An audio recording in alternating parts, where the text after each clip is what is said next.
Grabación en marcha. Así que portarse bien, especialmente el que habla, que soy yo, que suelo decir más que alguna pavada mientras explico.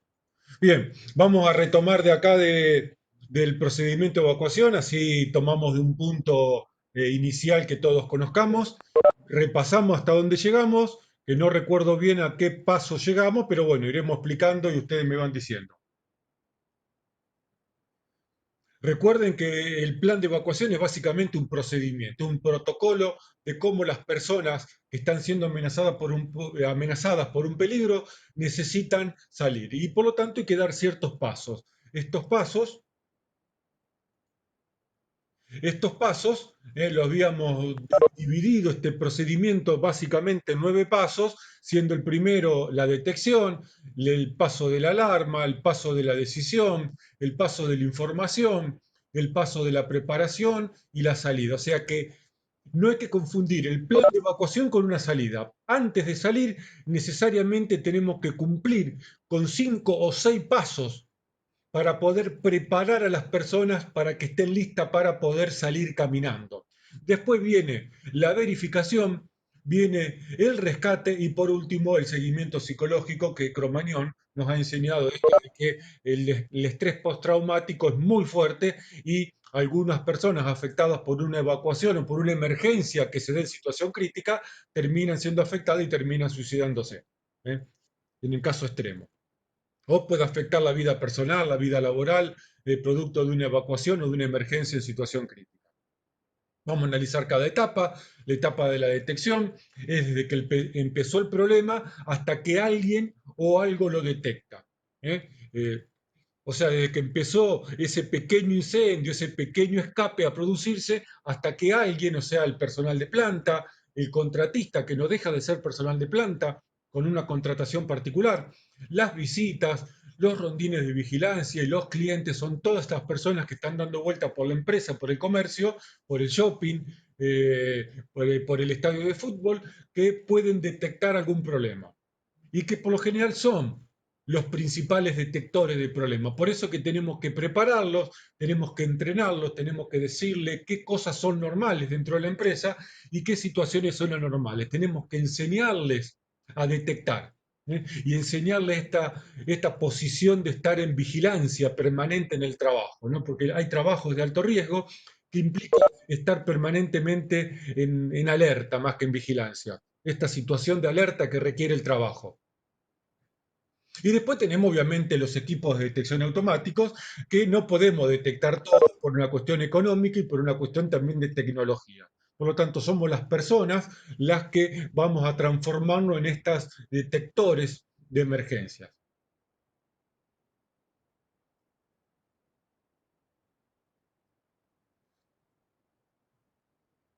Etapa de la alarma. Alguien la confundió con la etapa de información, la clase pasada. La etapa de alarma es el tiempo, que la palabra confunde un poco, pero es el tiempo en que esta persona que detecta el problema se lo comunica a la persona denominada habitualmente líder que tiene que tomar la decisión de evacuación. Y esto lleva tiempo. ¿Mm? Habíamos dicho que cuando una persona detecta el problema, sucede una serie se desencadena una serie de pasos. Primero la comunicación. Hay que recordar que siempre ante un problema, siempre lo importante es la comunicación. Después, las tareas iniciales de control, siempre y cuando tengamos recursos y estemos entrenados para hacer una receta, usar un matafuego, usar una red de incendio, etcétera. Mientras tanto, esta persona que es el líder pone en marcha el plan de emergencia y en algún momento esta persona, si ve que puede o no controlar la emergencia, va a decidir la evacuación. Esto sucede en el proceso de alarma, en este instante. Y esta persona habíamos dicho que tiene que tener dos cosas, responsabilidad y autoridad. Piper Alpha nos enseña, o nos enseñó básicamente, entre otras cosas, la falta de autoridad que tenía uno de los gerentes de la planta, de la plataforma petrolera vecina, que no me acuerdo el nombre en este momento, que no tenía autoridad para parar la producción. Sí era el responsable, pero no tenía la autoridad. ¿Mm? Y es tanto la responsabilidad como la autoridad tienen que ser públicas, de manera que todo el personal de la empresa y todos los que están relacionados al plan de emergencia, al plan de evacuación, sepan cuál es mi autoridad y cuál es mi responsabilidad. Si nadie me niega que yo tengo esa autoridad o me desconoce esa autoridad, que es lo que puede pasar habitualmente. Este líder, que dijimos que es una persona, en realidad pueden ser varias, porque las empresas por lo general no trabajan solamente un turno, trabajan doble turno, tres turnos, trabajan en muchos casos 24/7, 24 horas, 7 días a la semana, es decir, nunca paran la producción como una aceitera o una cería como Asindar, que las 24 horas del día y los 7 días de la semana está funcionando, aún en vacaciones, aún los fines de año, aún Navidad, el Día del Trabajador, todos los días se trabaja y por lo tanto tengo que tener y pensar el plan de emergencia y el plan de evacuación para las 24 horas de la empresa que esté trabajando. Y por lo tanto son un grupo de personas. Y por lo tanto cada rol que aparece, ahora lo estamos viendo con el líder, pero cada rol que aparece necesita de uno o dos reemplazos, porque la persona se enferma, tiene que tomarse vacaciones, tiene que atender a los hijos, se toma licencias determinadas, sale a hacer un curso de capacitación, así que necesitamos siempre tener reemplazos para cada uno de los roles. Por lo general, siempre dos reemplazos sería lo ideal. Que sea conocido y ubicable, las dos cosas es lo ideal, que yo sepa quién es el líder y que además lo pueda ubicar. Porque si lo conozco y no lo puedo ubicar en una fábrica que tiene 40 hectáreas de superficie, por más que lo conozca, voy a salir a los gritos viendo dónde puedo encontrarlo. Así que las dos cosas es lo ideal, conocerlo y la posibilidad de ubicarlo, para el cual necesitamos recursos, habíamos dicho. Esta persona, por lo general, y es lo que sucede en muchos casos, va a tomar decisiones en situación de crisis y no va a tener mucho tiempo para tomar decisiones. Tiene necesidad de conocer los procesos y los peligros de planta para poder entender la información que está pasando, para poder entender el problema del cual se está enfrentando y a partir del problema poder definir si tiene que evacuar o no la empresa. Bajo nivel de ausentismo también es muy importante, más allá de los reemplazos, el bajo nivel de ausentismo es muy importante en este nivel de situación. Y capacidad de entender la información que le están brindando y además, por lo general, te van a dejar solito para tomar estas decisiones, no vas a tener tiempo en la mayoría de los casos para formar un comité de crisis y tomar decisiones y analizarlas y discutir. Vas a tener que definir en cuestión de minutos si conviene evacuar o no. Y recuerda, no siempre la evacuación es gratuita, ¿eh? A veces sí, bueno, evacuemos. No, pará, no siempre se puede evacuar porque esto implica no solo un daño emocional a las personas, sino también posiblemente daños físicos, que son los que tenemos que evitar producto de evacuaciones innecesarias. Entonces, el líder necesita un recurso. ¿Con qué avisamos? Hay que pensar en que esta comunicación es privada, privada en el sentido que va de una persona que encuentra el problema a otra persona que tiene que decidir la evacuación. No es pública, es decir, no se tiene que enterar todo todavía en esta etapa. Y además tenemos que pensar en reemplazos de sistemas de comunicación. Si falla el primero, tener el segundo y por lo general siempre, como necesitamos tener como mínimo dos reemplazos para cada rol, lo ideal es tener dos alternativas para cada recurso. Y acá depende mucho del tamaño de la empresa, del tipo de empresa, de si es un subsuelo, de los edificios de hormigón, etcétera, etcétera.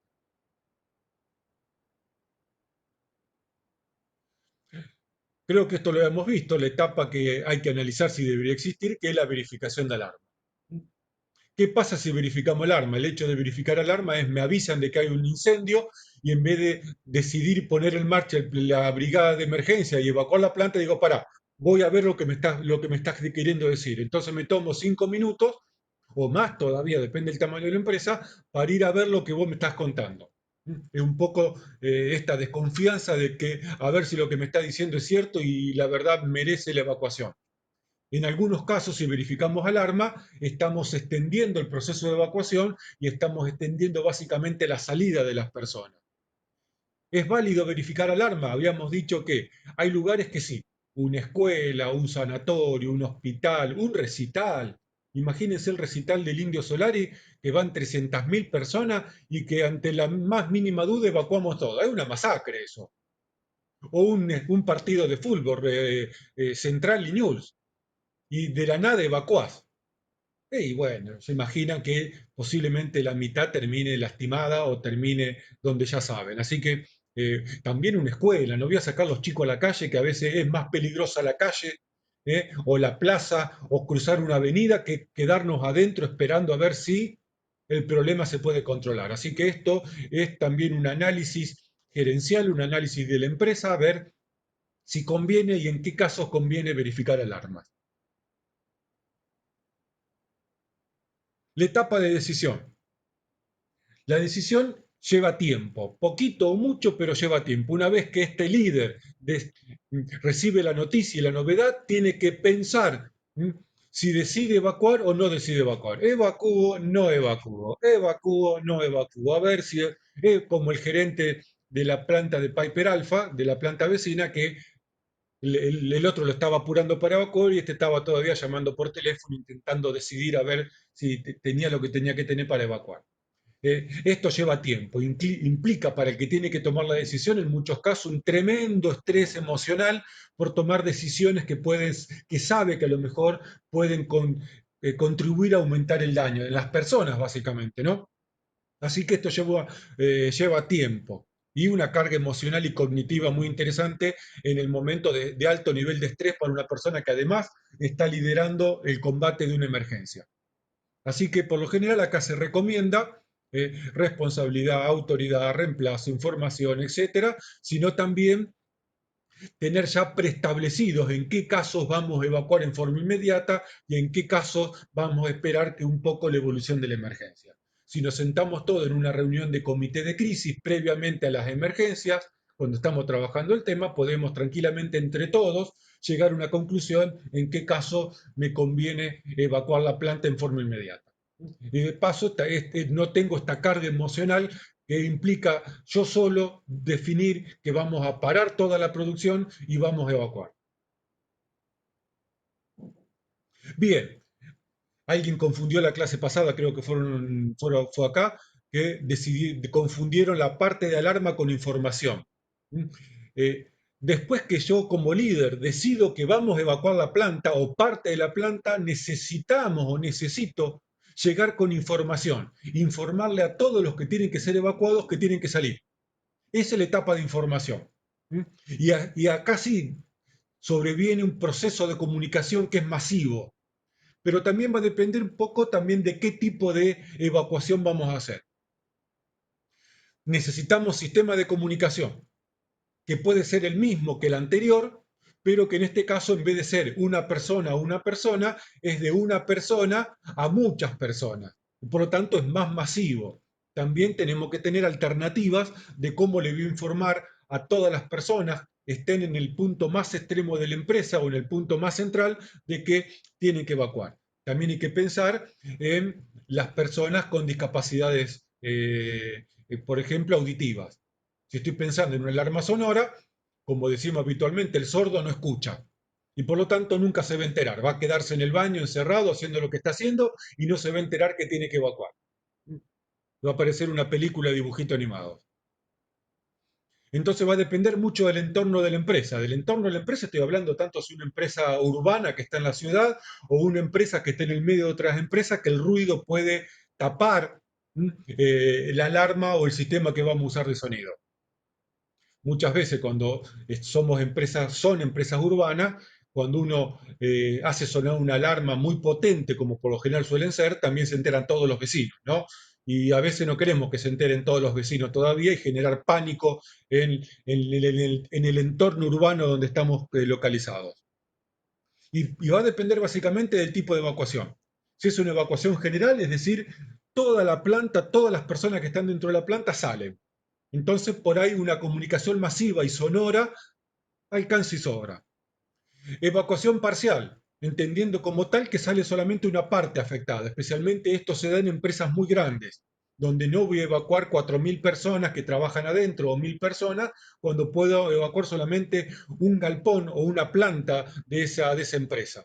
Entonces necesito llegar con comunicación solamente a esa nave industrial o a esa oficina o a ese lugar. Entonces ya en una evacuación parcial no puedo hacer una alarma sonora porque no, se van a enterar todos. Y voy a poner en crisis y en estrés a todo el mundo cuando en realidad quiero simplemente evacuar una parte. Cuando son evacuaciones escalonadas, eh, se entiende o yo entiendo por evacuación escalonada cuando vamos sacando de a grupos.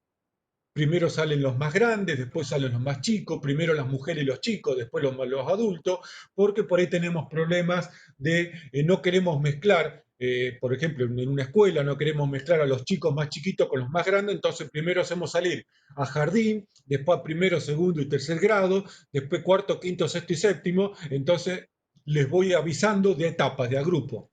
Eso sería una evacuación escalonada. Tampoco me sirve una alarma general porque todo el mundo se va a enterar y todo el mundo se va a alterar y va a querer salir, porque, porque entramos en crisis, hay que ser sinceros. Cuando una cosa es un simulacro, qué lindo el simulacro, salimos todos, aplaudimos, salimos charlando. Y otra cosa cuando te están avisando que una emergencia en serio, señores, esto no es un simulacro, salgan que no es un simulacro. Mamadera, ahí te quiero ver a ver si te comportás como en el simulacro haciéndote el Rambo.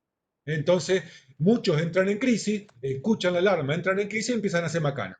Entonces, por ahí es mejor que no se entere, porque no le está afectando a él ese problema. Y la otra es que se da muchas veces en las empresas, en las empresas industriales grandes, que se da, eh, estoy teniendo retorno, que se da evacuaciones de etapa. ¿Cómo son la evacuación de etapa? Detectada la emergencia y puesta en funcionamiento la brigada de emergencias, hay una primera alarma que es para todo el mundo, que implica que nos tenemos que preparar. Entonces empezamos a prepararnos para evacuar. Muchas veces hay una segunda alarma o no que nos dice que tenemos que ir a los puntos de encuentro que suelen tener las empresas dentro del predio industrial. A veces esto se da de un solo saque. Suena una alarma, dejamos lo que estamos haciendo y nos vamos a lo que se denominan los puntos de encuentro seguros. Y ahí nos quedamos, a la espera de qué? De que la brigada controle la emergencia y suena una segunda o tercera alarma que nos dice todo se acabó, vuelvan a su puesto de trabajo, o suena la alarma final, que es la más tétrica, que te dice salí corriendo porque esto no lo estamos controlando. ¿Eh? Eh, en muchas empresas grandes, no me acuerdo si Piper Alpha tenía este tipo de evacuación así, pero por lo general suele darse. Por ejemplo, puede darse en una escuela, no hay que pensar en una actividad industrial grande. En una escuela tengo un problema. En vez de evacuar de una a los chicos, puedo hacer sonar una campana o el timbre del recreo de manera particular, entonces todos los alumnos se forman en el patio, con su respectiva maestra o maestro o profesor. Entonces se quedan todos en filita como si estuviesen izando o bajando la bandera. Si el problema se controla, volvemos todo al salón. Y si el problema no se controla, salimos todos ordenaditos, ya estamos en fila, separados, etc. Sí, pero bueno, hay una fuga de gas. Vos estás oliendo gas y por más que sea un pibe, todos sabemos lo que es el gas. Entonces, ¿viste? ¿Qué te va a quedar? ¿Viste? Mucho más si a esto no lo entrenás, no lo haces simulacro. ¿Eh? Tanto en las escuelas, yo le pregunto a los que son padres, y yo soy padre, le pasa a los míos, yo tan grande y se manejan solos, pero nunca supe que la escuela hiciera un simulacro. Iba a la escuela católica, privada, no quita esto, ¿no? Pero es para circunstanciarlo. Y yo jamás lo pedí, eso que hace ya 30 años que estoy en esto. Jamás se me ocurrió. Hoy en día, si fuese padre de vuelta y tengo un chico en edad escolar, lo primero que hago es preguntarle cada cuánto estamos haciendo un simulacro. Quiero participar del simulacro. A ver, déjeme entrar al salón, a ver, quiero ver cómo está la seguridad del salón. Quiero ver si el salón no le afecta a mi hijo. Vidrio, electricidad, el pupitre, el asiento que sea cómodo, que no le joda, la mochila, lo que le hacen llevar. Hoy me pondría en un padre totalmente hinchapelota, lo que no fui hace 20 años atrás, 15 años atrás, hoy sería sería insoportable. Me echarían a mí y lo echarían a los pibes de la escuela también. Pero bueno, hoy aprendí y espero que ustedes aprendan también a ser rompepelota a veces. Es preferible ser hinchapelotas que después estar pagando las consecuencias de no haber sido lo suficientemente rompeguindas. Así Perdón, que estas... profe. Sí, Ahí, el colegio donde van mis hijos, sí. yo entré en una reunión y tenían todo marcado por dónde tiene que entrar, por dónde tiene que salir, tienen salida de emergencia, dice, por un lado son lo de la primaria, por otro lado son la secundaria, todo así estaba, en La Salle, Sí, una cosa la así, lo situación ha tienen, evolucionado. Obviamente en los últimos 20 años, mi nena más grande tiene 25, el más chiquito tiene 23. Imagínense que ya de la escuela pues, salieron hace rato, de la escuela primaria y secundaria. Pero sí, y ha evolucionado, ¿no? Esto no, hace 20 años atrás ni se me hubiesen echado a la escuela. Hace 20 años atrás se le iba a plantear un plan de evacuación y participar de un simulacro. Todavía estoy preso, ¿eh? Así que bueno, la comunicación va a depender mucho del tipo de evacuación que vayamos a hacer. Si es evacuación general, si es evacuación parcial, evacuación escalonada o evacuación en etapa o cualquier tipo de evacuación que se le pueda ocurrir a alguno. Acá no hay cuestiones legales, y hay cuestiones técnicas, hay cuestiones de planificación, de cómo organizo la salida de la mejor manera posible. Y por lo tanto, lo que quiero terminar de recalcar es que el sistema de comunicación va a estar en relación con el tipo de evacuación y básicamente con el tipo de personas, ¿eh? Así que mucho cuidado en los ambientes de trabajo ruidosos, donde los trabajadores usan protectores de copa, donde son muy ruidosos, donde los ruidos por ahí se enmascaran con los ruidos productivos, donde necesito además de la luz, del sonido, luz, para que el trabajador pueda salir de la dinámica del trabajo y darse cuenta que está pasando algo, ¿eh? Y acá también tenemos de vuelta los dibujitos con todos los sistemas.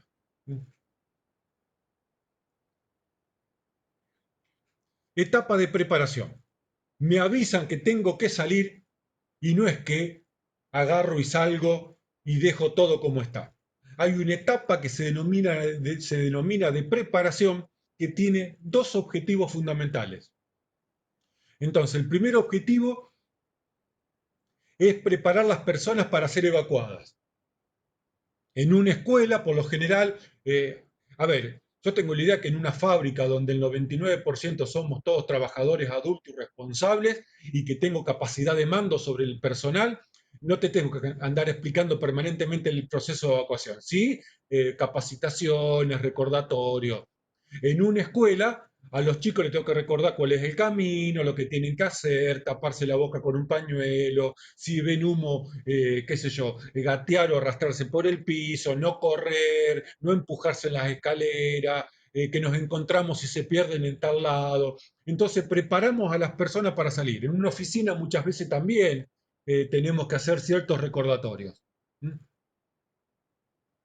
Verificar si yo soy el profesor de ustedes, estamos en el salón, me voy a olvidar, obviamente, porque mi cabeza no me da para acordarme.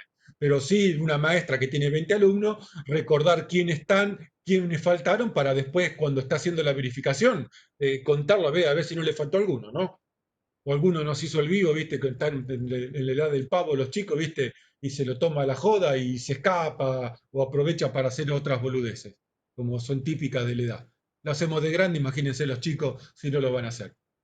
Pero fundamentalmente el objetivo de la preparación es evitar que el trabajo que estamos haciendo y que lo vamos a dejar de hacer por obvias razones, porque me tengo que ir, no genere nuevos problemas.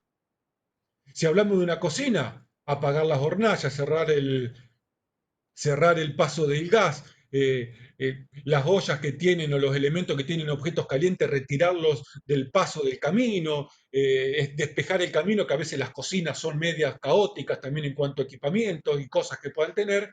El que está haciendo un trabajo de uso de gases, cerrar la llave de paso del tubo de gas, apagar la máquina, cerrar la caja fuerte, apagar la computadora, eh, no sé, todo lo que se le ocurra, poner la caldera en automático. Y hay ciertas tareas que hay que hacer en función del trabajo que estamos haciendo. Lo ideal es que lo que voy a dejar de hacer no me vaya a generar otro problema del cual no solo toca apagar el primer incendio, sino estar apagando el segundo porque dejé el soplete caliente sobre un poco de papel o de mugre combustible que había en el piso. Lo tiré así nomás el soplete, cayó arriba de cereal que estaba tirado en el piso y ya tengo otro segundo incendio. Entonces, cuidado con ese tipo de cosas, ¿eh? Solamente hacemos las tareas necesarias e imprescindibles, porque el trabajador ese quiere también irse, ¿eh? Muchas veces hay que dividir tareas largas como es parar una caldera, hacerlo entre varios. Así que la preparación tiene esto. Recordar que no hay que ir a buscar la campera, no hay que ir a buscar el vaso de café para tomar en el camino, no tengo que ir a hacer nada. Dejo todo lo que está y salgo. Ya vamos a ver cuando estemos terminando un video de lo que pasa en un call center. Otro tipo de tareas, cortar el gas, hacer llamadas telefónicas, cortar el tránsito en una escuela. Imagínense una escuela sobre Oroño, que hay que evacuar y hay que cruzar Oroño. Y si no corto el tráfico, y voy a tener tres, cuatro chicos que se lo van a llevar puestos los taxis y los autos. Así que tendré que tener a alguien, dos o tres personas, que antes de que se dé la salida, vayan y corten el tráfico. Que llamen a la guardia urbana, al GUM, al quien ayude en cuestiones de tránsito. Cortar gas, cortar la luz, depende de la problemática del cual estemos escapando. En una escuela alguien tiene que abrir la puerta, porque por lo general las escuelas son de puerta cerrada hoy en día. ¿Eh? Algunos que, por ahí Rodrigo, que es más cercano a mi edad, se debe acordar que yo soy de la época de escuela de puerta abierta. La escuela se cerraba cuando entrabas para ver quién llegaba tarde, nada más. Pero después la puerta de la escuela estaba abierta. Hoy en día pasa todo lo contrario, las escuelas son de puerta cerrada, así que alguien tiene que abrirla. Y mejor que esté la llave. ¿Mm? Bueno, Rodrigo me dice que sí. Él también debe haber sido de la época de la escuela de puerta abierta. Era genial. ¿Sabés cómo nos escapábamos? Uy, estoy grabando. Eh, no debería haberlo dicho nunca eso. Pero bueno, ya prescribió la causa. No, claro, la puerta estaba abierta, ¿eh? Por lo general el portero, como se le llama habitualmente, se distraía porque estaba haciendo otras cosas y ahí empezábamos a irnos a tomar un café, no salíamos a otro lado que ir a un bar que estaba cerca a tomar un café y a boludear, no hacíamos nada del otro mundo, pero bueno, así jodíamos en mi época.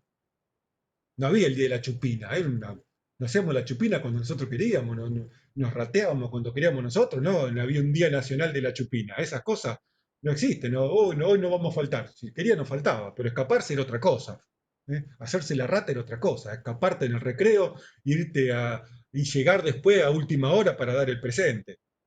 ¿Eh? Bueno, no quiero llenarlos de malos hábitos. ¿Eh? Etapa de salida. Bueno, acá empezamos a salir. Una vez que preparé, que apagué la cafetera, que cerré la computadora porque hay información confidencial, que apagué los servidores para que nadie aproveche el desorden para robar información confidencial de la empresa, hice lo que tenía que hacer, voy siguiendo mi camino, o depende cómo esté planificada la evacuación, espero a mi grupo y salimos todos juntos. Así que vamos a hablar un poquito de la verificación. Una vez que salimos, tenemos que hacer la verificación. La verificación tiene dos objetivos. Por un lado, chequear que los que estaban adentro estén afuera y verificar la condición de salud. Básicamente por si necesitan alguna atención, algún pico de estrés, alguna arritmia, personas mayores, alguna situación emocional crítica que necesite de atención, falta de problema respiratorio muchas veces que se pueda dar. Así que para eso hay que llamar a la ambulancia o si tenemos médico en la planta, se encargará de este tipo de tareas. Hay que ver cómo hacemos la verificación. Hay distintas maneras, siempre hay que buscar maneras fáciles, porque las maneras más difíciles, que pueden ser muy efectivas cuando no hay emergencia, pueden fallar. Si yo voy a depender de una verificación de un sistema ergonométrico de huella o de cara, de los que se usan para el registro de ingreso y salida, lo más probable es que en el momento de la emergencia falle o no ande como querramos. Así que puedo decir, bueno, todos los apellidos A y B van a tal lugar, los apellidos C y D van a tal lugar, o la gente de mantenimiento nos encontramos en tal punto, la gente de producción vamos a tal punto. Cada empresa tiene que hacer o ver cómo puede hacer de la verificación un proceso ágil y efectivo. ¿Eh? Muchas veces, antiguamente, que había los tarjeteros, el tarjetero era genial, porque vos cuando salías agarraba la tarjeta y te la llevaba. Y por lo tanto, si la tarjeta quedaba en el tarjetero, significa que no saliste. Porque también había dos tarjeteros, el tarjetero del presente y el tarjetero del ausente. Cuando vos llegabas al trabajo, agarrabas la tarjeta, marcabas y la ponías en el lugar de los que estaban adentro de la empresa. Así que cuando salés en una emergencia, agarrás tu tarjeta y te vas. Y las tarjetas que quedaron de la cartelera o del tarjetero de los presentes que quedaron ahí, significa que tengo que salir a buscarlo. El tarjetero era genial. Puede hacerse con fichas, con un montón de alternativas muy válidas hoy en día. Y la etapa de rescate. Si me falta alguien, necesito que lo vayamos a buscar. ¿Quién lo va a buscar? Las brigadas especiales de rescate, la brigada de la empresa, si está capacitada y preparada, o si no, bomberos, que los vamos a llamar para hacer el rescate. Acá lo que hay que tener claro es que necesitamos un enlace entre la empresa y el líder de rescate. ¿Por qué? Porque puede pasar que si 4 o 5 personas le están informando al líder de rescate que está faltando alguien, alguien lo llama por el apellido, el otro por el nombre y el tercero por el sobrenombre. Y los tres están hablando de la misma persona. Y el rescatador va a pensar que faltan 3 personas, cuando en realidad era Johnny, que era Pérez y les decíamos Cacho. Y los tres lo llamaron por nombres diferentes. Así que cuidado con esto, muy importante que alguien centralice la información de quién está faltando y ese alguien sea el que sea el lazo o el contacto con el personal de rescate. ¿Quién rescata? Bueno, puede ser las privadas son las brigadas de emergencias de la empresa, o las públicas pueden ser bomberos zapadores, bomberos voluntarios, ¿cómo se dice? Defensa civil, o quien tenga en la zona la función de hacer rescate.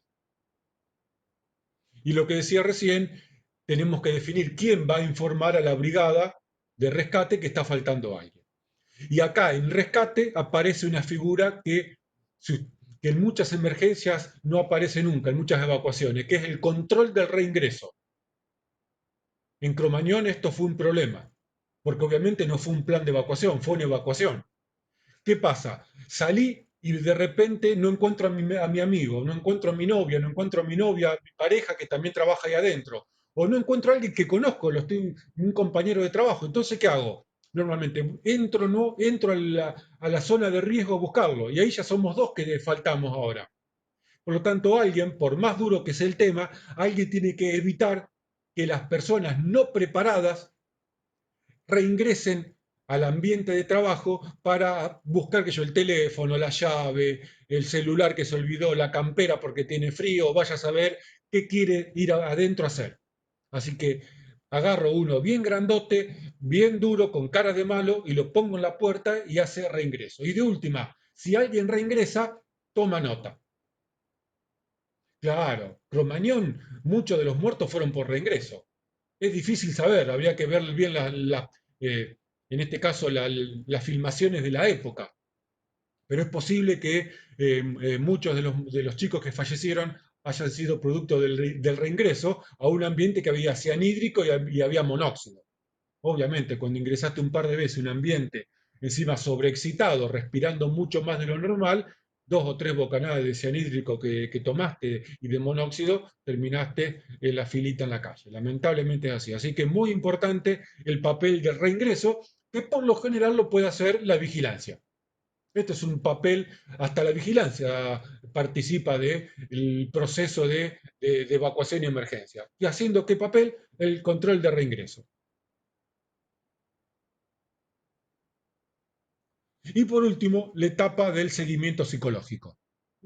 Ya acá la evacuación terminó, volvimos todos al ambiente de trabajo, nos fuimos a casa y los síntomas de un estrés postraumático, algunos le aparecen en el momento, algunos le aparecen al otro día, algunos a la semana. Así que tenemos que estar atentos para ver si notamos cambios de conducta en las personas que conocemos, que siempre era contento, siempre tenía un chiste, siempre una sonrisa, y de repente, después del incendio, después de esta evacuación que hicimos media en situación crítica, está triste, preocupado, comete errores, no ríe más. Entonces, bueno, uno va conociendo a la gente con que se rodea y puede darse cuenta que algo no está bien. ¿Mm? Etcétera. ¿Se entiende esto? Y estos son los 9 pasos típicos o más comunes que se usan para planificar el proceso de la evacuación. ¿Dudas con esto? Dejo de hablar, así los escucho o escriben si quieren decir algo. No, no. No, Bueno, nada. ahora cuando terminemos la explicación, hacedme acordar y explicamos el trabajo número 2. ¿Eh? Pero haceme acordar, terminamos la explicación, saco la presentación y ahí haceme acordar, fuera de grabación, que hacemos la explicación de lo que te esté faltando para el trabajo número 2. ¿Comprendido esto? Bien. Habíamos visto también, vamos a ver cómo optimizar el proceso de evacuación. Un pensamiento lineal y muy elemental, por poner una palabra que no me gusta, pero no me sale otra en este momento, es pensar que para optimizar el proceso de evacuación tenemos que acortar el camino o caminar más rápido. Y eso implica simplemente trabajar en una sola etapa, que es la etapa 6. Está bien, yo tengo que buscar el camino más corto, pero también el más seguro, y en vez de salir caminando como si estuviese paseando por la costanera tomando mate, tengo que salir a un ritmo interesante de camino, de caminata, pero tampoco corriendo. O sea, si yo quiero optimizar y hacer de la evacuación un proceso más ágil, más rápido en cuestión de tiempo, que eso va a hacer que también sea más efectivo y que el humo no me llegue a la espalda, como uno dice habitualmente, no salir en situación crítica, necesito optimizarlo. Y que no haya desorden, básicamente, porque el desorden es lo que hace que fracase el plan de evacuación. El desorden de la crisis. Cuando yo empiezo a sentir el humo y empiezo a ver el humo negro, y ahí, viste, ya, viste, los Superman empiezan a desaparecer, Batman y Robin, viste, no los encontrás por ningún lado, y empezamos a entrar en crisis. Y cuando estamos en crisis, empezamos a pelear, a empujarnos, pasamos por encima, etcétera. Ahora, cuando pensamos en optimizar la evacuación, tenemos, antes de la salida, tengo 5 pasos sobre los cuales trabajar y optimizar. Por lo tanto, puedo, en la etapa de detección, entrenar mejor al personal. Puedo colocar sistemas de detección, mejorar la parte tecnológica de la empresa. Puedo optimizar los sistemas de alarma que ya tengo instalado. ¿Mm? Puedo mejorar el proceso de alarma, o sea, el tiempo que tardo entre que encontré el problema y le aviso al líder. Entonces por ahí pongo pulsadores de emergencia. ¿Eh? Facilitar la posibilidad de encontrar mejor al que decide la evacuación de la empresa. Usar un beeper. La época que no había celular estaban los llamadores, que tienen por lo general mucha mejor señal que un celular. O buscar la manera de acortar este tiempo, especialmente en empresas grandes, ¿no? Porque si un taller que está de 20 por 30 metros, pego 4 gritos y se acabó. Todo el mundo me escucha, agarro un megáfono y hablo. Pero en una empresa que tiene 30 hectáreas, por más que grite, no me va a escuchar nadie. Mejorar la etapa de decisión, a través de listas y de pautas claras en la toma de decisión. ¿Las cámaras servirían? Sí, pero si tengo gente que está viendo las cámaras permanentemente. Las cámaras podrían servir. ¿eh? Entonces podría generar, si yo tengo personal de vigilancia que está permanente viendo las cámaras que están instaladas en la empresa, podría haber una manera de señalizar que en ese lugar hay un problema. ¿eh? Pero todo sirve, no hay que desechar nada. La etapa de información es el tiempo que tardo en informarle a todas las personas que tienen que decidir. Y acá también el proceso de comunicación es fundamental. Si falló el primero, que funcione el segundo, y si falló el segundo, que funcione el tercero. Y si no funcionó el tercero, bueno, viste, empezá a improvisar, como MacGyver. Bueno, MacGyver es de nuestra época, no de la de ustedes. MacGyver resolvía todo con un pedazo de chocolate y un destornillador y un tramontina resolvía el mundo, MacGyver. La Victorinox. La Victory no, claro, no me salía la palabra. Pero si tuviese un Tramontina, MacGyver una bomba atómica y te la desarma con un Tramontina, ¿eh? Y con un pedazo de chocolate también. Era genial MacGyver. Algunas cosas técnicamente bastante acertadas, ¿eh? ¿Qué va a ser? Son series de mi época, el MacGyver de mi época. Cambiaron las épocas. Y cambia un poco. La preparación, acortar la etapa de preparación. Porque, a ver, fíjense, pónganse en el papel de un trabajador. Mientras está intentando parar su proceso productivo, todo sale. ¿Y qué va a hacer esa persona? Y lo más probable es que si no, que entró en una etapa de crisis, deje todo lo que está haciendo y salga rajando él también. Entonces, dotar a los procesos productivos de más automatización o de más personas, o ver la manera de que esa preparación sea un poquito más rápida y más corta en tiempo. Sí, está el MacGyver 2, pero no me gusta, ¿eh? Me quedo con el MacGyver anterior. La salida, bueno, acá sí, acá recién llegamos a la etapa de salida. Acá sí puedo, bueno, separo las personas en grupos más chicos, los grupos más chicos son más manejables, por lo general los grupos más chicos entran menos en crisis, y ahí recién voy a ver a modificar las vías de escape. De nada me sirve una vía de escape más corta si es más peligrosa. Entonces, bueno, puedo empezar a trabajar. Pero antes de la salida tuve 5 oportunidades de mejorar la performance de mi plan de evacuación. Mejorar mi etapa de verificación, hacerla más ágil, más rápida, porque mientras más rápido detecto que está faltando alguien, más rápido detecto que tiene que entrar alguien a buscarlo. ¿Eh? Y después, bueno, recomendación, analizar si vale la pena o no verificar la alarma. Esto es muy importante. Aumentar la cantidad de simulacros. Los simulacros mejoran un poco la performance de las evacuaciones reales. Y también aumentar esto, cuando lleguemos a simulacro, vamos a hablar, aumentar la complejidad de los simulacros. ¿Eh? Así que puedo hacer todo esto, todas estas cosas para mejorar la performance o el rendimiento de un proceso de evacuación. La ruta de escape. Ya cuando terminemos plan de evacuación y emergencia, vamos a entrar a un tema que es la parte legal, que legalmente se denomina medio de escape, pero que acá lo pongo como ruta de escape para que sea más común para el que lo lee y lo escucha. Bien, algo que hay que tener en cuenta cuando hacemos una evacuación es que los evacuados van a evacuarse en un estado de desinformación. ¿Por qué de desinformación? Porque no podemos agregar una etapa más que sea explicarle a todo el mundo qué está pasando y por qué decidimos evacuar. Encima después te empiezan a discutir. ¿Por qué vamos a evacuar? ¿Que por qué no evacuamos antes? ¿Que para qué? Mirá lo que estás haciendo. No, no, no, no, no. A ver, sonó la señal o te llegó la señal de evacuar, preparás y salís. Entonces vas a salir sin saber por qué salís en general, pero tenés que salir.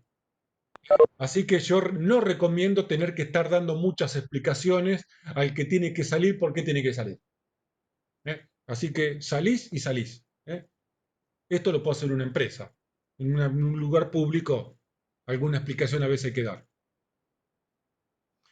Algunas pautas para la ruta de escape, que ya después vamos a seguir viéndolo cuando veamos el tema siguiente.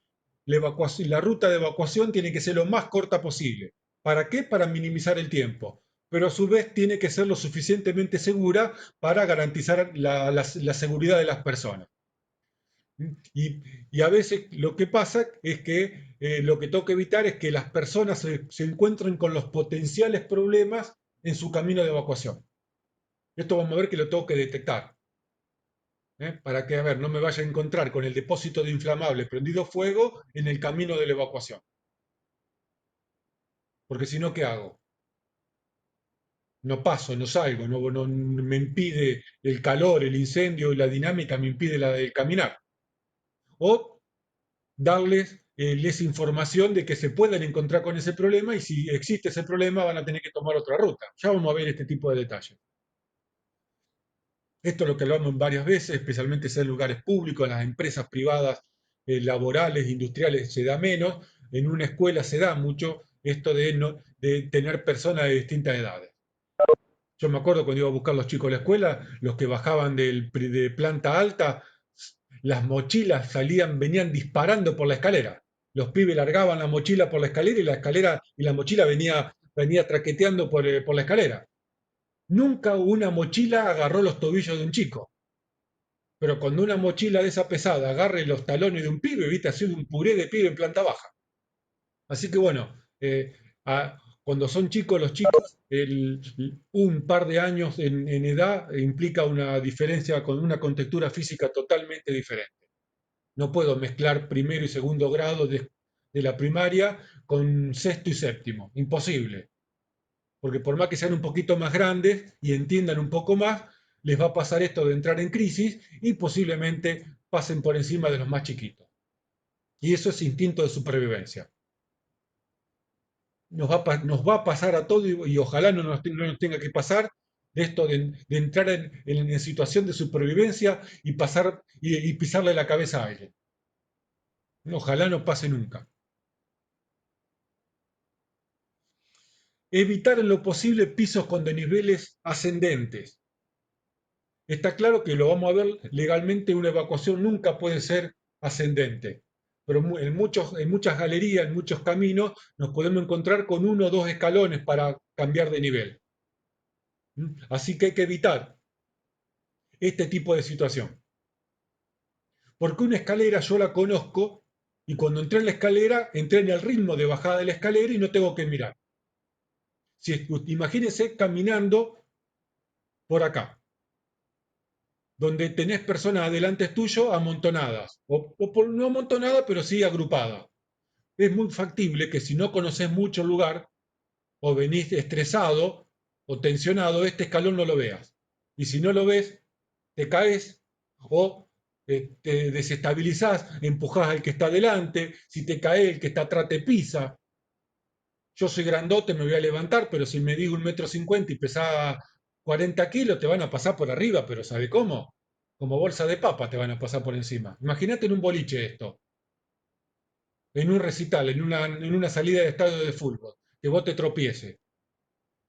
Y posiblemente quedes como una milanesa en el camino, ¿no? Y lo mismo acá. Este escaloncito de este desnivel, por lo general te hace dar un paso en falso, y te vas y provoca un efecto dominó. Exactamente. En el anfiteatro, ¿qué anfiteatro?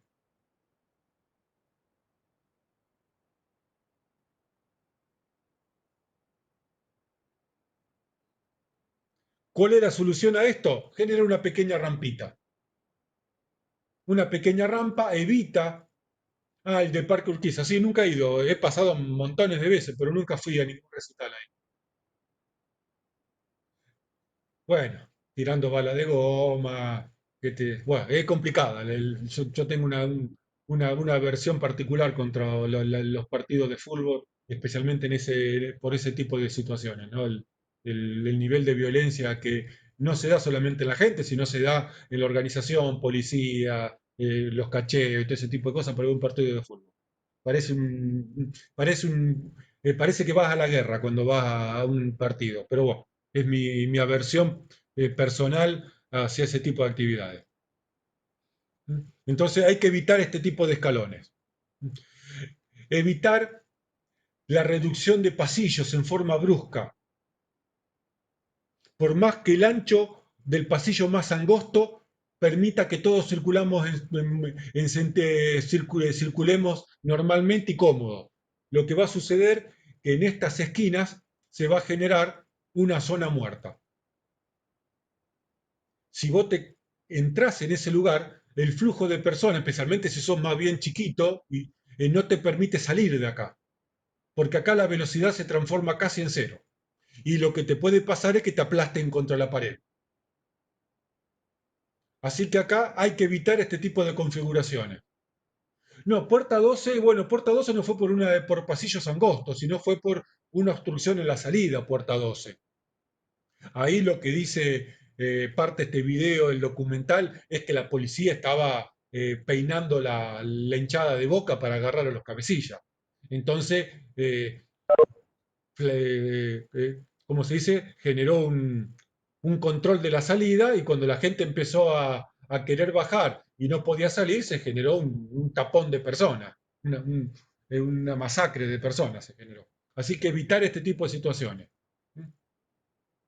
Al revés no pasa nada. Si sucede que tengo un pasillo angosto y se ensancha, por lo general no pasa nada. En este sentido, sí, es peligroso.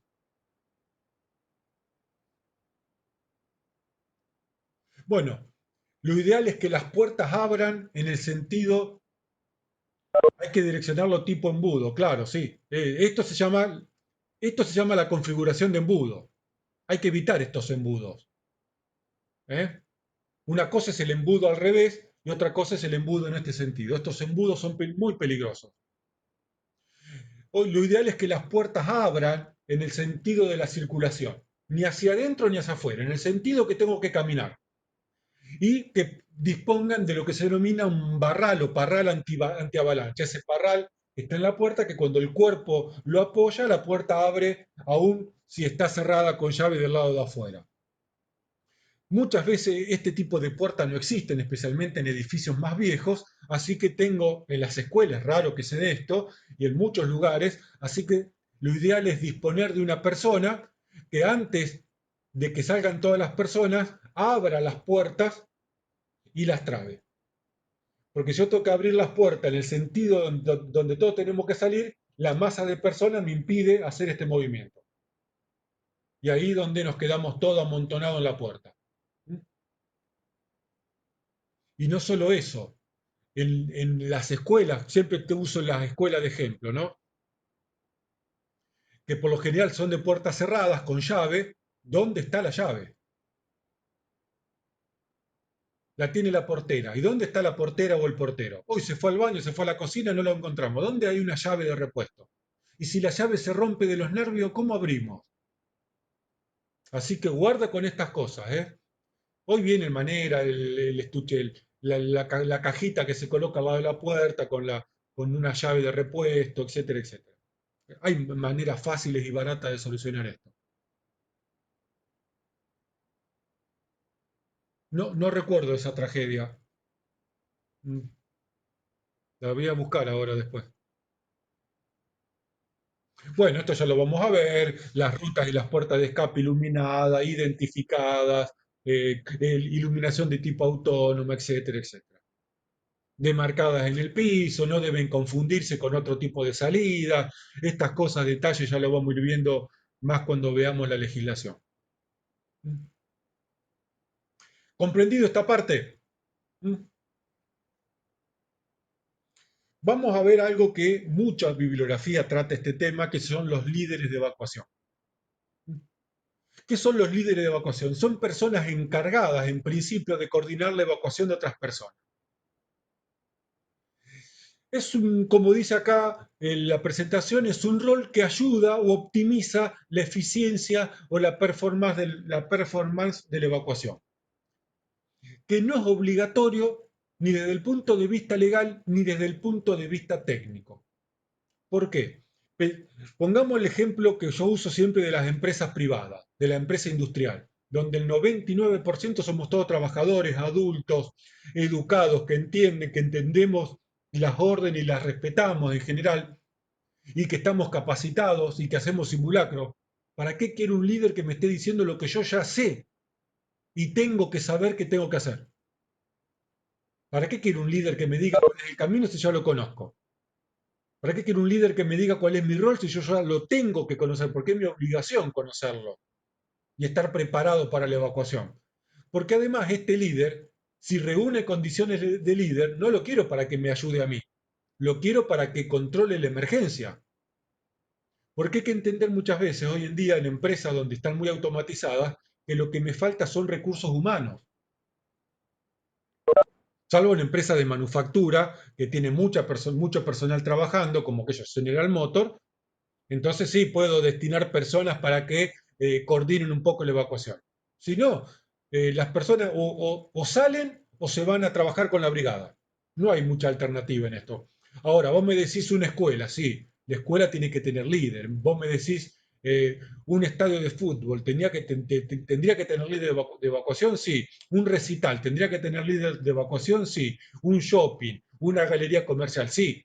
Porque como la mayoría son todas personas que son clientes, y sobre los cuales no tenemos mucha capacidad de acción, más que pasarle un videíto al comienzo del recital para recordarle cuáles son las rutas de evacuación, que en algunos casos se hacen.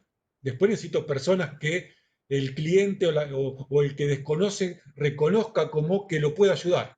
Entonces el líder en algunos casos puede ser útil, en otros casos va a ser, a mi entender, innecesario. Yo siempre sostengo esta idea de que tenemos que lograr que el plan de evacuación sea autosuficiente.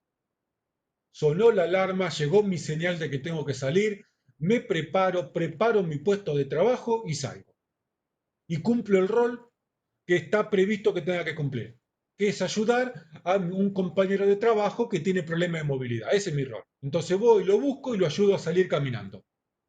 O ayudo, o estoy el encargado de ver dónde está el que tiene deficiencia auditiva o el que tiene deficiencia cognitiva en empresas donde tenemos discapacitados cognitivos, entonces por ahí esa persona no va a entender del todo qué está pasando, aunque la entrenemos a veces no va a entender. O una persona que está en silla de rueda, que por ahí necesite un poco de ayuda para bajar las escaleras, para bajar un escalón, etc. Siempre tengo como dos premisas: el plan de evacuación autosuficiente y el mejor plan de evacuación es aquel que nunca tengo que llevar adelante. El mejor ataque, como dicen, es la mejor defensa. El mejor plan de evacuación es mi mejor defensa. La defensa es el plan de emergencia. Si yo logro controlar la emergencia, no pongo en riesgo a las personas en un proceso de evacuación. Porque hay que entender esto y lo recalco siempre. Los procesos de evacuación, aun cuando son simulacros, implica asumir un determinado nivel de riesgo en cuanto al daño que pueden sufrir las personas. Y para esto las embarazadas me vienen como anillo al dedo. Imagínense una embarazada bajando porque sí 10 pisos, innecesariamente. Obviamente, una embarazada no es una mujer enferma, pero sí tiene ciertas condicionantes, que es por eso su lentitud al bajar, y ciertas cosas que los que fuimos padres ya más o menos los conocemos. ¿Eh? Interrumpa. Tengo una duda. Sí, dale. En caso de tener que evacuar un jardín materno, por ejemplo, Oh, que vos tenés los chicos, digamos, que no pueden caminar, ¿cómo haces para trasladarlos afuera? te gusta asustar a las madres que están en el viendo la videoconferencia, ¿eh? Esto lo hago yo en clase, pero ahora lo hiciste vos. ¿Qué pasa? AUPA todo junto y listo. He visto un par de madres ahí, ¿eh? En clase se me asustan, me miran con cara de decir, ¿qué me estás diciendo? Me ha pasado que yo conozco, viste, después están en segundo, más o menos conozco las que son madres o no, los que son padres, y me empiezan a mirar con cara de diciendo, ¿qué me está diciendo? Que yo tengo la nena en guardería, tengo la nena en jardín. Es todo un tema, porque un jardín caminan los chicos, así que ya hay un problema menos. Y los chicos en jardín los podés preparar jugando para la salida. Un maternal donde los chicos no caminan o como mucho gatean, ¿qué hacemos? ¡Hop! Y donde por ahí, a ver, una mujer o una maestra jardinera o de maternal, ¿cuántos chicos puede llevar UPA? Dos, tres, ya el tercero se le va a caer o corre el riesgo de que se le caiga. Así que, ups, ¿eh? No se acuerden de mamá, como siempre digo, ¿eh? Hay que intervenir en los jardines, hay que intervenir en las escuelas como para que poder minimizar este tipo de situaciones. Sí, vamos a ver cuando veamos verificación legal ciertos equipamientos que vienen, para poder evacuar. Corralitos móviles, exactamente. Vienen corralitos móviles tipo carritos para llevar la cerveza, donde vos ponés los chicos adentro.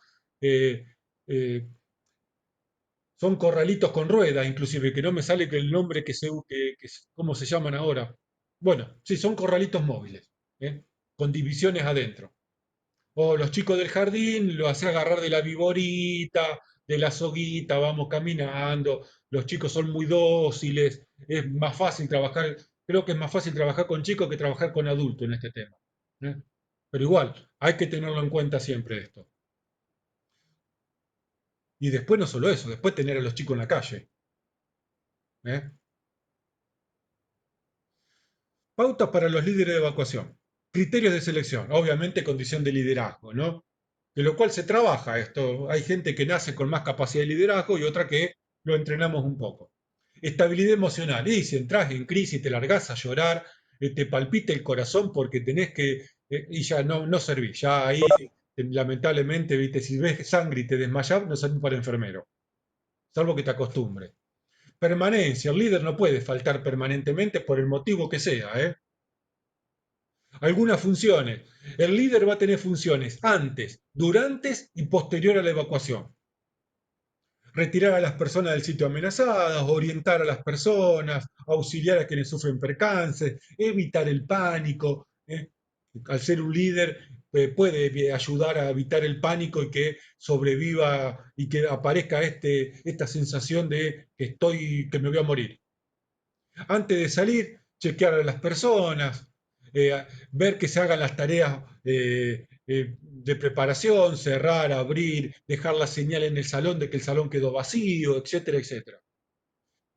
Recordar la ruta de escape, recordar el punto de reunión final. Durante la evacuación no permitir el uso de ascensores, impedir que las personas regresen a buscar, uy, el celular, uy, la llave del auto, uy, la campera que hace frío, que llueve afuera. ¿Eh? Ayudar a quien lo requiera, buscar una salida alterna, es el líder, es el que se va a encargar de esto. Después de la salida es el que se va a encargar de la verificación de las personas, y es el que se va a encargar de avisarle a rescate que está faltando tal o cual persona. Son algunas de las tareas que le podemos encomendar a los líderes. Pero estas tareas del líder tienen que estar escritas y bien detalladas de lo que debe hacer. Una consulta. Sí, Cuando dice buscar una salida alterna, ¿no tienen que salir supuestamente todo por los medios de escape? sí, ¿Cuál pero si sería una falla y alterna? si pasa algo durante la evacuación, como en las películas, ese líder tiene que estar entrenado y conocer un poco la empresa o el edificio para poder buscar una ruta alternativa. O saber tomar la decisión. Nos quedamos La en tal salida está habitación. obstruida por otro lado, sería. ¿Qué?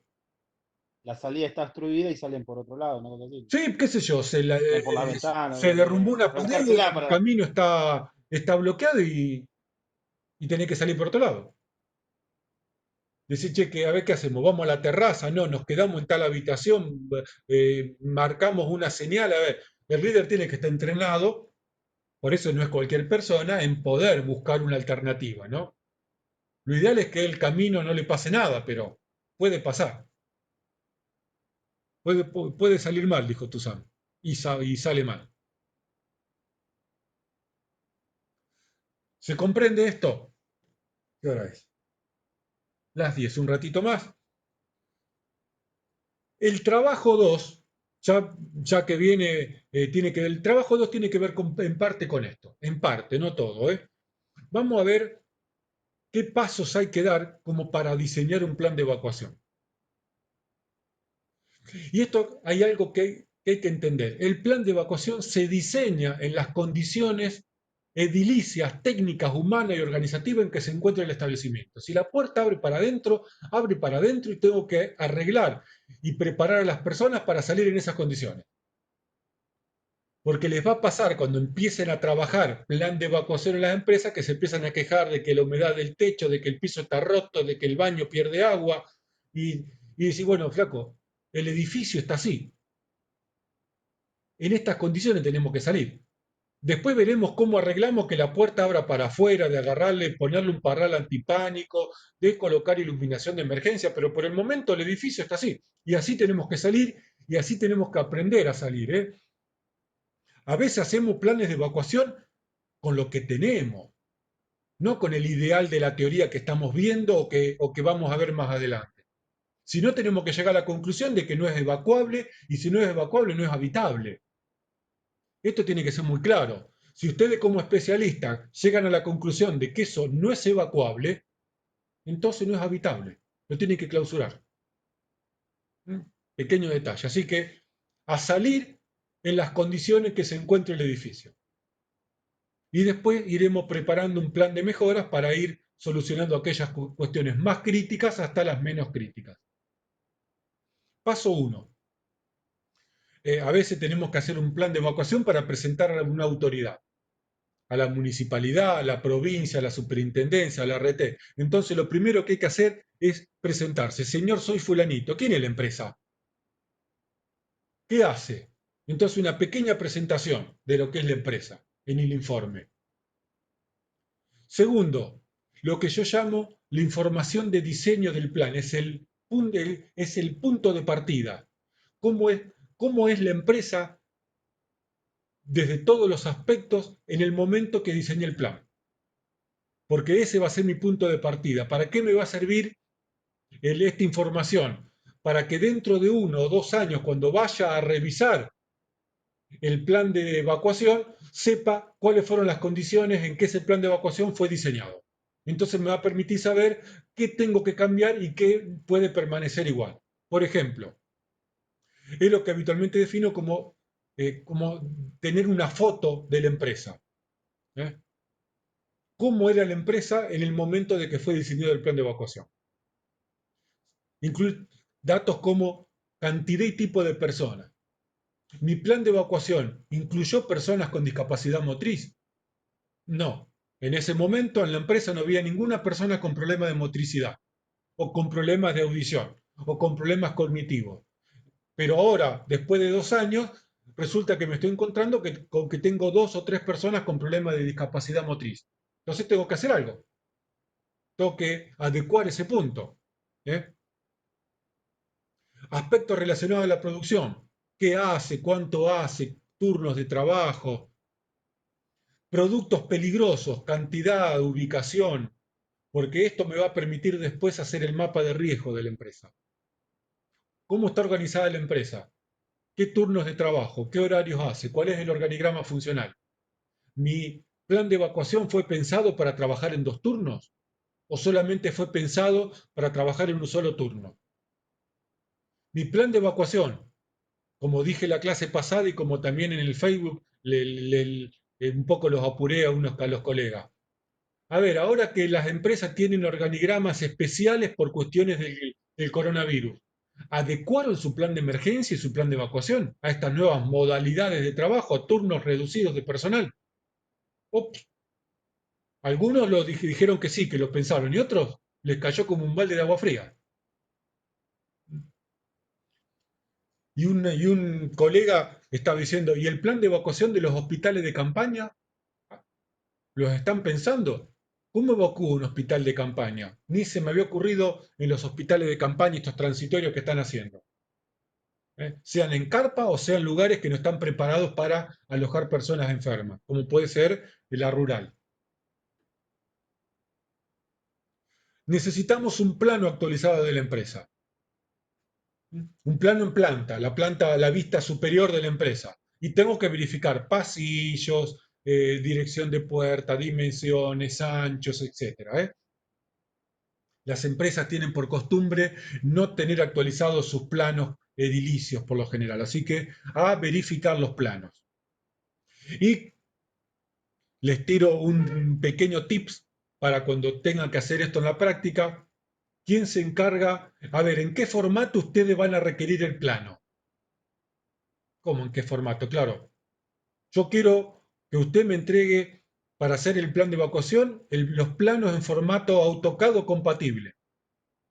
Ese es mi requisito. Porque si te lo entrega en papel, tenés que sacar copias del plano y tenés que ponerte a dibujar con regla. Y después, o si no, tenés que hacerlo pasar a AutoCAD. Entonces, es una de las condiciones del presupuesto. Si el plano no está actualizado, ¿quién se encarga de actualizarlo? Mira cómo te hago con los deditos. No es mi trabajo. Pero si vos no lo aclarás, viste, te lo van a enchufar. Porque de última lo puedo hacer, tampoco es tan difícil hacerlo, pero te implica un tiempo y un costo adicional. Cada cosita de esta implica un pequeño adicional de facturación o un problema que me saco de encima. Porque a veces son 2 liñitas o a veces implica contratar a alguien que maneje y tengo una computadora adecuada para poder instalar un AutoCAD, que además que hay que pagar la licencia, necesitaba una computadora de ciertos requisitos, si no un AutoCAD hoy en día no, en una computadora media y viejita no funciona. Paso 4. Necesitamos hacer un relevamiento de los datos de cada sector de la empresa. ¿Qué datos? Cantidad de habitantes, tanto sean propios o ajenos, que tiene cada sector. Características físico-químicas, qué bruto. Características psicofísicas de los mismos. En ese sector, en esa oficina, ¿cuántas personas hay? ¿Cuántos clientes y cuántos trabajadores propios? Hay personas con problemas de movilidad, hay personas con problemas cognitivos, hay alguna persona que sea ciega, hay alguna persona que tenga problemas auditivos. ¿Cuáles son los horarios de trabajo que hay de esa oficina y de ese lugar? Eso nos permite después hacer el plan de evacuación. El mapa de peligros o el mapa de riesgos. ¿Qué es un mapa de riesgo? Es agarrar el plano de la empresa y ubicar los principales peligros de los cuales posiblemente me tenga que evacuar. El depósito de productos químicos, los tanques de combustible, dónde está la cocina, dónde está la biblioteca, dónde está el laboratorio. No hacemos un mapa de riesgo de seguridad, de ruido. Estamos hablando de un mapa de riesgo que me va a indicar, cuando yo miro el mapa, dónde están mis principales problemas de los cuales puedo evacuar. ¿Y para qué me sirve esto? Para trazar la ruta de evacuación. Si yo después tengo que trazar una ruta de evacuación, no voy a pasar por delante del laboratorio, que es el laboratorio el que puede tener un problema de un incendio. O no voy a pasar por delante del tanque de GLP, delante o cerca. Entonces, saber dónde están los principales problemas me va a permitir trazar la ruta de escape o avisarle a determinado grupo que va a pasar por el depósito de combustible, por lo tanto que tenga cuidado porque a lo mejor se va a encontrar con el problema y tener que trazarle a lo mejor una ruta alternativa. ¿Comprendido esto?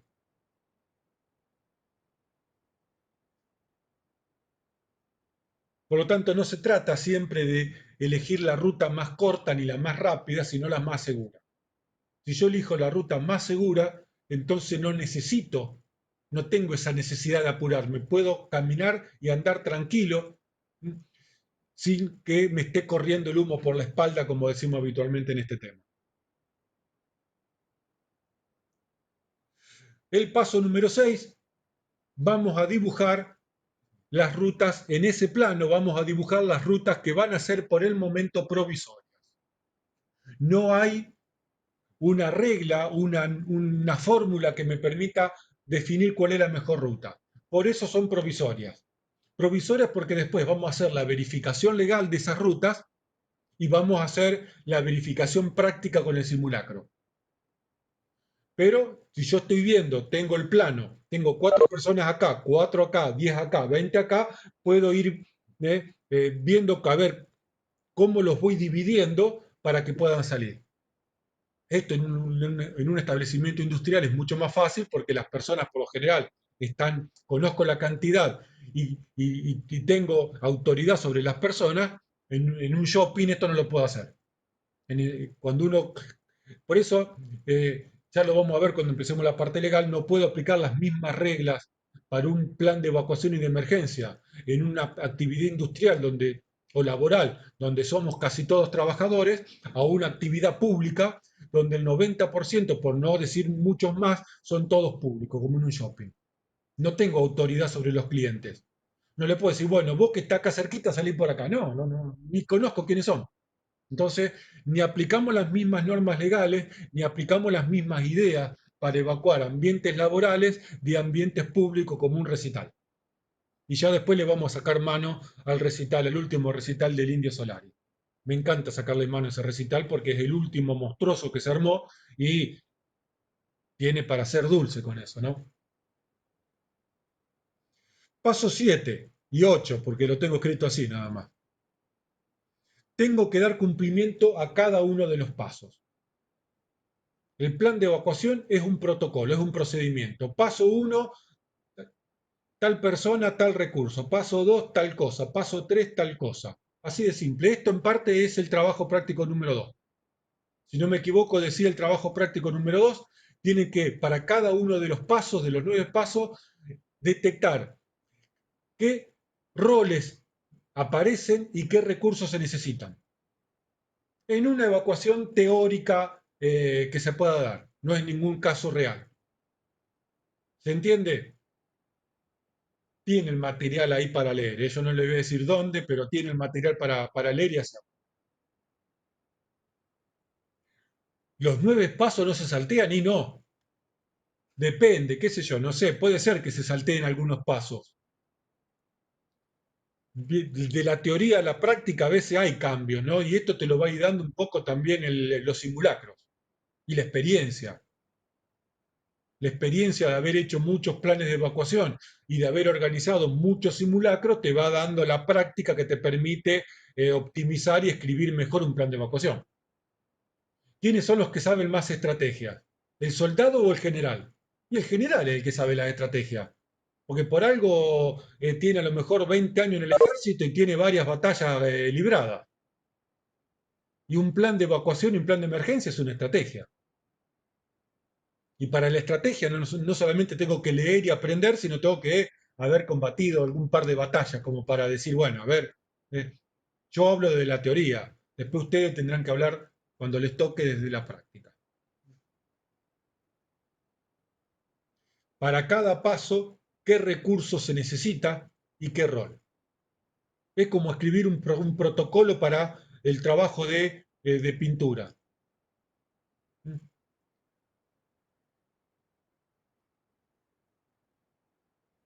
Dice Francisco, tenemos que agarrar cada paso de detección hasta seguimiento psicológico y ir poniendo qué roles o recursos exactamente. Sí, hay un poco de ejemplo, de invento, eh, inventen algo, pero intenten, a ver, imaginarse una evacuación y vayan colocando, bueno, tal recurso, tal rol, porque no, a ver, no pueden salir de su casa, entonces no les puedo hacer esto en forma real. Entonces imagínense, apliquen un poco el ingenio, la imaginación y vayan detectando. Sí, como negar se puede negar, y lo que le puede llegar a pasar es que pierda el trabajo.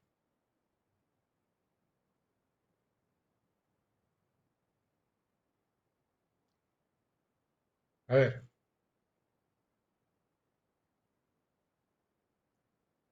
creo que lo vieron el año pasado en legislación. ¿Mm? Los deberes del trabajador. Y dentro de los deberes del trabajador es colaborar. Lo vimos en los objetivos de higiene y seguridad en el trabajo. Una de las funciones del trabajador es colaborar con la higiene y seguridad.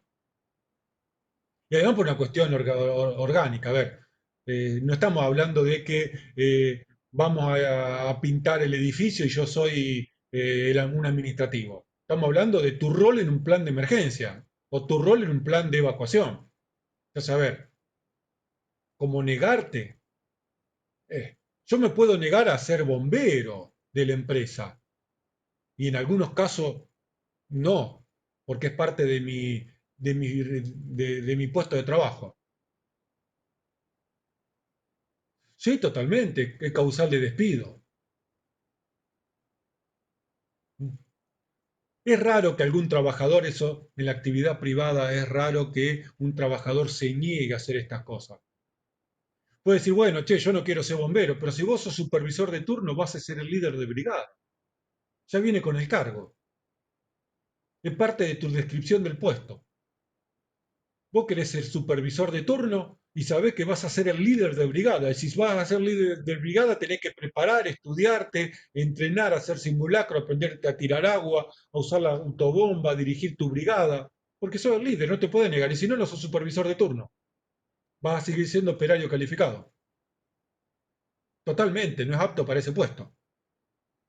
Hoy en día ya lo van a ver el año que viene cuando vean selección de personal, las descripciones de puestos ya incluyen todo este tipo de cuestiones.